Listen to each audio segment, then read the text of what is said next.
السلام عليكم ورحمة الله وبركاته. إن الحمد لله نحمده ونستعينه ونستغفره ونعوذ بالله من شرور أنفسنا ومن سيئات أعمالنا. من يهده الله فلا مضل له ومن يضلل فلا هادي له. أشهد أن لا إله إلا الله وحده لا شريك له وأشهد أن محمدا عبده ورسوله. يا أيها الذين آمنوا اتقوا الله حق تقاته ولا تموتن إلا وأنتم مسلمون. يا أيها الناس اتقوا ربكم الذي خلقكم من نفس واحدة وخلق منها زوجها وبث منهما رجالا كثيرا ونساء واتقوا الله الذي تساءلون به والأرحام إن الله كان عليكم رقيبا. يا أيها الذين آمنوا اتقوا الله وقولوا قولا سديدا يصلح لكم أعمالكم ويغفر لكم ذنوبكم ومن يطع الله ورسوله فقد فاز فوزا عظيما. أما بعد. Saudara Nabi Muhammad Hadi Syarudin, ikhwati fillah, muslim muslimat yang dirahmati dan dikasihi Allah sekalian, alhamdulillah, syukur kita kepada Allah Subhanahu wa taala. Kita menyambung kembali kuliah tafsir kita melalui surah As-Saffat pada ayat yang ke-6 hingga berikutnya, iaitu firman Allah Subhanahu wa taala, a'udzu billahi minasyaitonir rajim.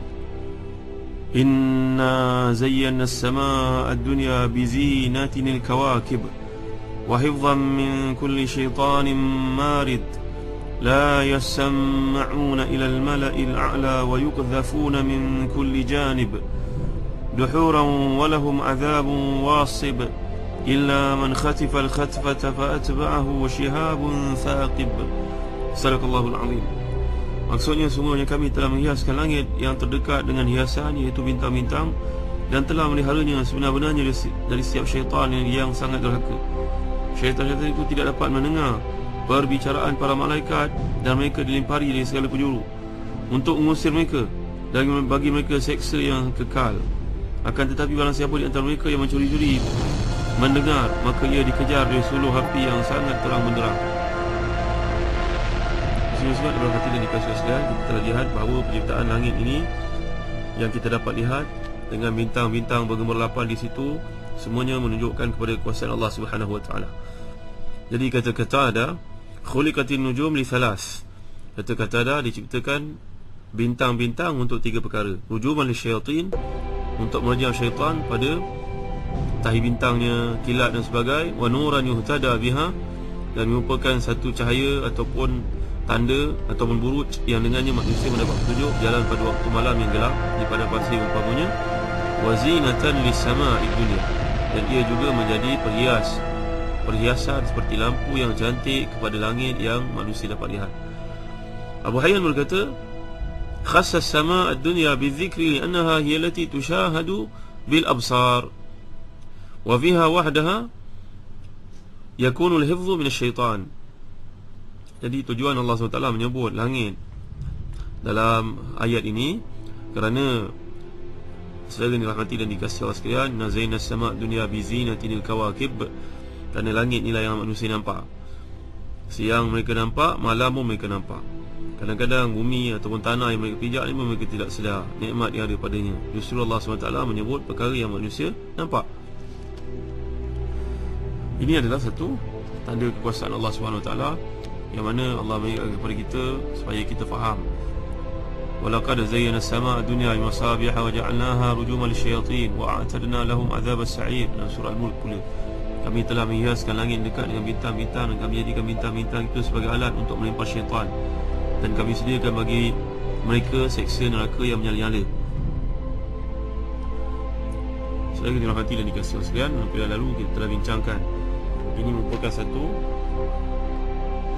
bukti kekuasaan Allah Subhanahu wa taala yang dikemukakan kepada manusia untuk manusia faham. Di sana ada penciptaan malaikat yang berbagai-bagai tugasan, kemudian ada pula syaitan yang dijadikan Allah SWT sebagai ujian untuk manusia. Jadi walaupun syaitan ini berusaha untuk meneroka rahsia yang terdapat dalam ketetapan hukum Allah SWT di atas perintahnya kepada para malaikat untuk dikerjakan, dilaksanakan, tetapi Allah SWT memberitahu bagaimana mereka ni dihambat oleh api yang menyala-nyala apabila mereka berusaha untuk mendapatkan perkembangan mengetahui penguasaan tersebut.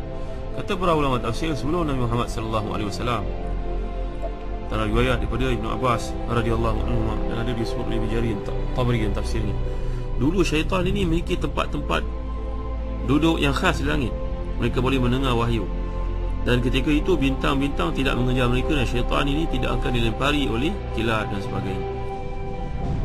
Mereka dapat mendengar wahyu. Mereka pun turunlah ke bumi untuk menambahkan apa yang mereka dengar itu kepada pawang, dukun, bomoh dan sebagainya, sehingga mereka mengetahui 1 ditambah 9. Dicantikkan lagi cerita itu, dibuat cerita berbagai-bagai sehingga menyebabkan manusia itu susah. Itu sebab tuan-tuan yang dimuliakan Allah sekalian, hadis yang sahih, man ataka kahinan fasaddaqahu bima qala lam tuqbal lahu salatun 40 yawman. Sesiapa yang datang bertemu dengan seorang kahin, dukun, arraf, bomoh, ahli nujum ini, memadai datang saja kepadanya, menyebabkan salatnya tidak diterima 40 hari oleh Allah Subhanahu wa taala. Dalam hadis yang lain, faqad kafara bima unzila ala Muhammad. Orang yang datang bertemu dengan bomoh, dukun ini, sesungguhnya dia telah pun murtad daripada apa yang disampaikan oleh Nabi Muhammad sallallahu alaihi wasallam.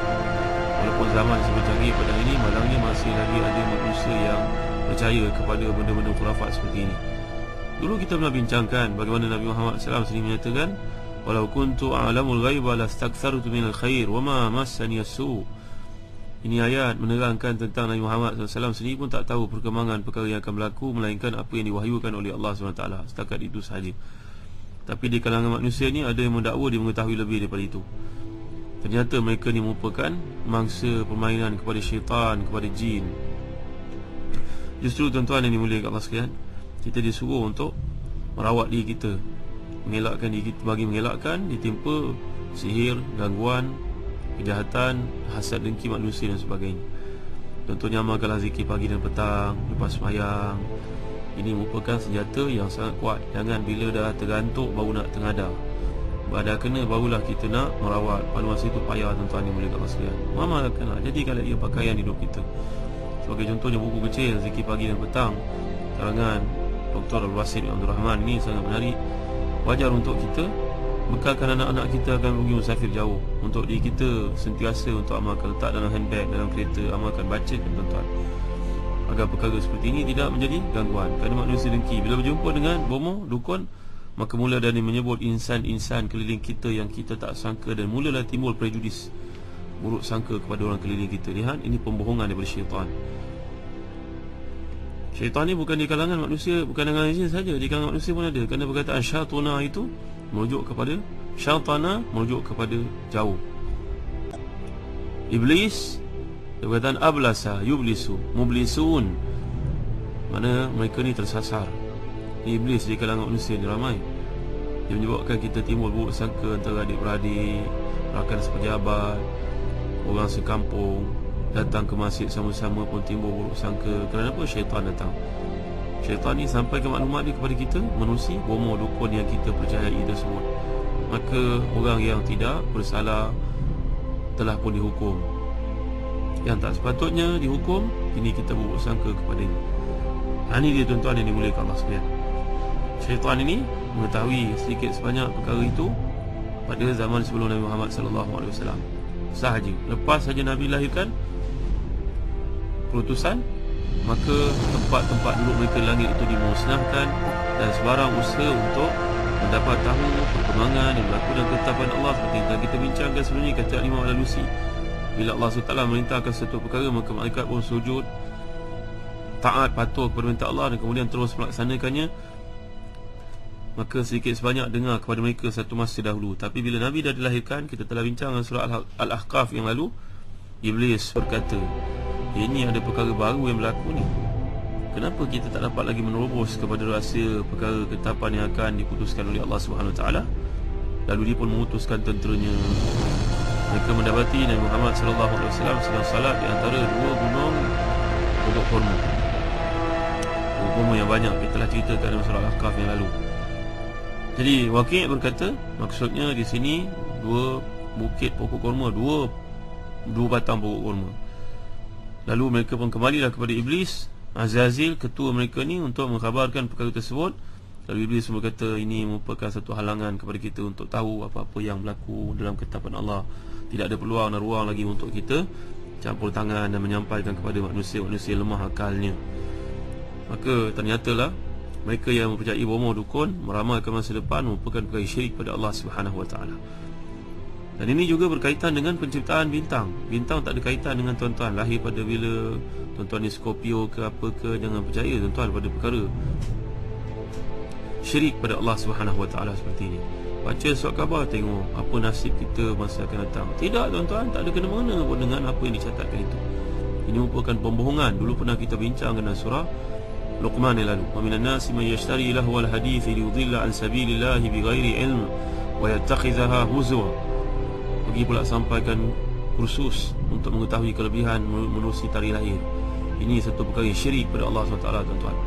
Jangan kita terlibat. Nasihatkan lawan keliling kita, pekerja, anak-anak, adik-adik, jangan terlibat dalam perkara-perkara syirik. Bagi mereka yang terbabit dalam perkara seperti ini, hendaklah berhenti, bertaubatlah kepada Allah SWT, dan buatlah pengakuan taubat ini supaya semua manusia tahu. Jangan kita meramalkan masa depan kononnya ia berkaitan dengan tarikh lahir, ia berkaitan waktu lahir, berkaitan dengan tanda pada tubuh dan sebagainya. Ini syirik pada Allah SWT. Tak pernah diajar oleh Nabi Muhammad SAW.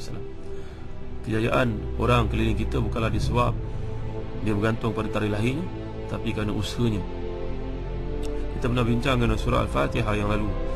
Allah Subhanahu Wa Taala menggunakan dunia ni kepada siapa yang berusaha untuk mendapatkannya, walaupun dia seorang kafir. Kerana sifat Ar-Rahman, Allah SWT itu melampaui batasan i'tikad, batasan kepercayaan dalam diri akidah dan sebagainya. Ikhwati fillah, muslim-muslimat yang dirahmati dan dikasihi Allah sekalian.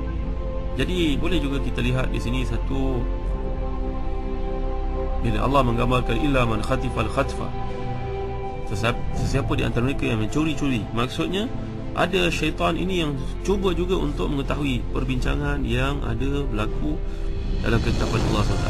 Lalu dia pun menyampaikan kepada syaitan di bawahnya, yang lain menyampaikan kepada berikut. Jadi macam tangga, pegang-megang satu sama lain, macam monyet tuan-tuan di atas pokok. Seekor pegang yang lain, seekor bergayut di dahan, sampailah kepada yang terakhir sekali, untuk mengetahui apakah yang telah ditetapkan Allah Subhanahu Wa Taala. Tapi ia akan terkena suluhan api ini kilat sebelum ia berjaya menyampaikannya. Dan kita telah jelaskan dalam kuliah yang lalu, kata Imam Al-Alusi, itu juga Imam Syaukani dalam Fathul Qadir. Jin syaitan ini tidak mati, tapi bila dia kena panah itu, luka jadi parah dia. Jadi bila muslim-muslimat dalam hati dan dikasihi sekalian, jadi dia tidak dapat menyampaikan perkara tersebut, dia tidak dengar, bahkan dia tidak dengar sama sekali, kerana suluhan api ini kena boleh terbakar ni. Muslim-muslimat yang dirahmati dan dikasihi Allah sekalian. Jadi kita telah jelaskan pada kuliah lalu, apakah lontaran malaikat ini tepat atau tidak kepada mereka? Jawapannya tepat. Kalau malaikat ni lontar kepada mereka kilat atau tahi bintang ini, memang tepat kena. Tapi kena mereka ni tidak mati, seperti disebut oleh para ulama daripada Ibn Abbas radhiyallahu anhuma. Jadi apa yang sedang kita pelajari sekarang, muslim-muslimat yang dirahmati dan dikasihi sekalian, galakan untuk kita melihat langit. Satu lagi perkara yang penting, inna zayyana as-samaa ad-dunya bi zinatil kawakib wa hifdhan min kulli syaitanin marid la yasma'una ila al-mala'il a'la wa yuqdhafuna min kulli janib. Malaikat disebut di sini sebagai al-mala'il a'la. Al-mala'ul a'la, malaikat. Dalam tafsir Al-Munir mengatakan kita yang duduk di bumi ini terdiri daripada as-saqalaini, manusia dan juga jin, dipanggil sebagai al-mala' al-asfal. Kalau al-mala'ul a'la itu berada di langit, al-a'la maknanya tinggi. Tapi yang berada di bumi ini, dunia yang telah kita bincangkan, al-mala'ul asfal, maknanya golongan yang berada di bawah. Di sini merupakan galakan untuk kita melihat penciptaan langit dan bumi. Dia menjadi satu bab akidah yang penting. Dalam Islam ni diajar kita untuk menghayati, didik anak-anak untuk ada penghayatan. Sebab kalau kita pelajari dalam kitab Riyadhus Salihin, pada bab menyatakan kepentingan bertafakkur melihat ciptaan Allah Subhanahu Wa Taala. Ini kira kitab Riyadhus Salihin, tuan-tuan. Kitab ringkasan Riyadhus Salihin sebagai contoh. Kalau kita tak mampu miliki yang tebal, yang besar ini, Riyadhus Salihin, milikilah kitab ringkasan Riyadhus Salihin yang telah pun diringkaskan oleh Syekh Muhammad Yusuf An-Nabhani. Bacalah setiap malam satu hadis sekurang-kurangnya. Satu malam, satu langkah mendekatkan diri kepada Allah Subhanahu Wa Taala dan Nabi sallallahu alaihi wasallam. Imam Nawawi ini menamakan kitab tersebut pun best, Riyadhus Salihin, taman-taman orang-orang salih. Sepertinya membaca hadis-hadis Nabi, ayat-ayat Allah Subhanahu Wa Taala ni umpama kita yang sedang penat, stres, masuk dalam satu taman yang indah dengan burung kicauan, air yang mengalir, kehijauan, bunga-bungaan yang cantik. Begitulah gambaran kita membaca ayat-ayat Allah SWT dan hadis Nabi SAW. Salah satu bab untuk jadi orang saleh ini adalah bab berfikir. Berfikir penting untuk kita melihat keliling. Allah SWT menyebut dalam surah Ali Imran ayat 192 yang berikutnya, inna fi khalqis samawati wal ard wa ikhtilafil laili wan nahar la ayatin li ulil albab alladhina yadhkuruna Allaha qiyaman wa qu'udan wa 'ala junubihim ويتفكرون في خلق السماوات والأرض ربنا ما خلقت هذا باطلا سبحانك فقنا عذاب النار. Semuanya dalam penciptaan langit dan bumi, perubahan malam dan siang merupakan tanda-tanda bagi orang berfikir. Lihat, ini galakan untuk kita berfikir. Lihatlah apa yang Allah jadikan ini. Sayyidina Umar pernah terbaring di Mina selepas mengerjakan ibadah haji petang ke-3 Hijrah. Lihat langit, Allah cantiknya bintang, malam, susu galuhnya, perjalanannya, indahnya. Kalaulah dunia yang aku diamanahkan untuk memimpin ini telah berjalan seperti mana cantiknya bintang, bulan, matahari berjalan ini, Allah, maka matikanlah aku. Renungan Sayyidina Umar ini akhirnya dijawab oleh Allah SWT dengan kematian beliau. Apakah lanjutannya? Kita akan bincang kuliah akan datang, kaitan pentingnya berfikir dan menimbulkan lagi rasa ubudiyah yang tinggi kepada Allah Subhanahu Wa Taala. Al-Quran mutlak. Ini berlaku oleh Sayyidina Umar Khattab radhiyallahu anhu sebelum beliau wafat. InsyaAllah kita akan ceritakan pada kuliah yang datang. Allahu a'lam.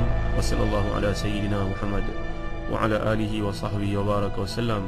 Walhamdulillahi rabbil alamin. Wa barakallahu fikum. Wassalamu alaikum warahmatullahi wabarakatuh.